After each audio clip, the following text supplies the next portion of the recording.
Abrégé rapide de contact extraterrestre avec la planète Corendor, provenant d'un article de contact complet du site contactstellaire.fr. Le 8 juillet 1961, Robert Renaud, appelé Bob Renaud, jeune radioamateur de 18 ans du Massachusetts aux États-Unis, capta la voix de l'Inéri, extraterrestre de Corendor.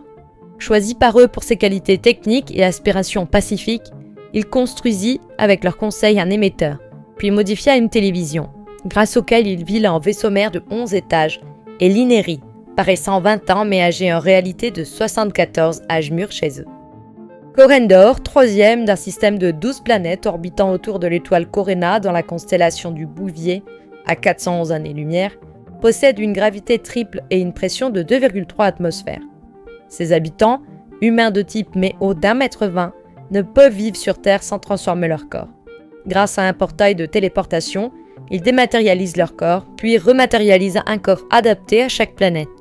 Sur Terre, ils apparaissent comme des humains indiscernables, bien que ce ne soit pas leur forme d'origine. Après les transmissions radio, Bob eut des rencontres physiques, notamment avec le scientifique Orival, qui lui montra des générateurs d'énergie et rayons désintégrateurs. Il monta dans plusieurs vaisseaux, pilota l'un d'eux avec assistance, visita leur base souterraine du Massachusetts de 26 km², une base sous-marine et la Lune, où il découvrit des ruines d'une civilisation disparue. Dans une base terrestre, il rencontra Astralari, avec qui il noua une amitié puis une relation amoureuse. En 2007, il séjourna 2 jours sur Corendor avec un corps rematérialisé adapté à leur monde et s'y fiança avec Astralari.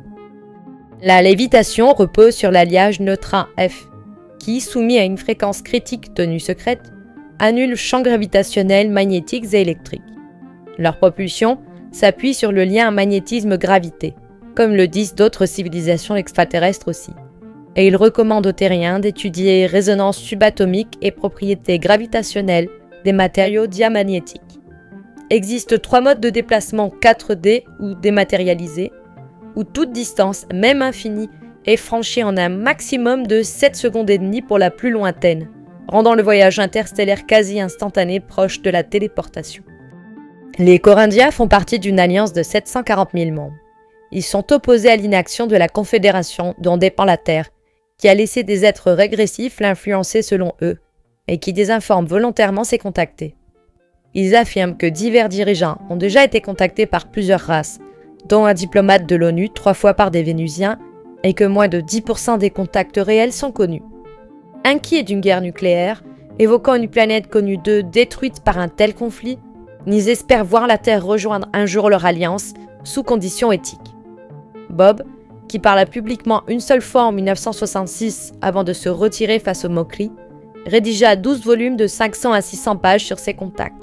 Il a un site web officiel très détaillé, appelé Terraco. Bob assista à la pose de psychosondes sur les toits de Washington, capable d'espionner y compris l'activité cérébrale ou de contrôler des individus uniquement en cas d'urgence grave.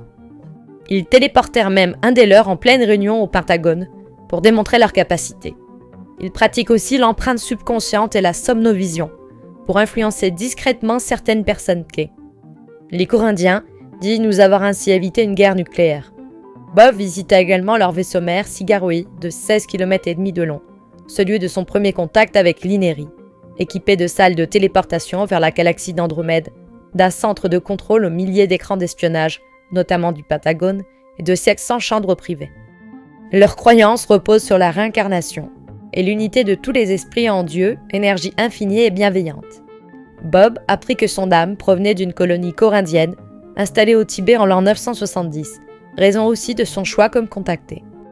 Les Omégans, rebelles de la Confédération basée autour de Sirius, influencent la Terre depuis le XVIIIe siècle en favorisant armes nucléaires, méfiance et division, avec l'appui pragmatique des Kalrans, civilisation guerrière de Véga. Ensemble, ils utilisent l'humanité comme pion dans leur affrontement galactique contre la Confédération. Opposés à l'immobilisme de la Confédération, les Corindiens agissent pour contrer cette influence, surtout nucléaire, avec 600 000 agents infiltrés, 300 000 membres dans leurs bases terrestres et lunaires, et d'autres contactés maintenus dans l'ignorance de la véritable identité de qui les contacte. Une vidéo résumée plus fournie est disponible sur cette chaîne. Un article complet est aussi à retrouver sur le site contactstellaire.fr. Vous trouverez les liens dans la description attachée.